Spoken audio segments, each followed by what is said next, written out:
ॐ नमो भवाय शरवाय रुद्राय वरदाय च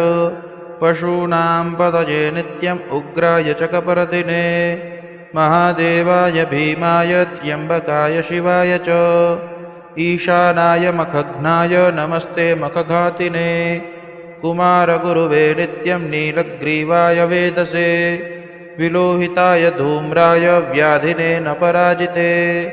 नित्यं नीलशिखण्डाय शूलिने दिव्यचक्षुषे हन्त्रे गोप्त्रे त्रिनेत्राय व्याधाय च सुरेतसे अचिन्त्यायाम्बिका भर्त्रे सर्वदेवस्तुताय च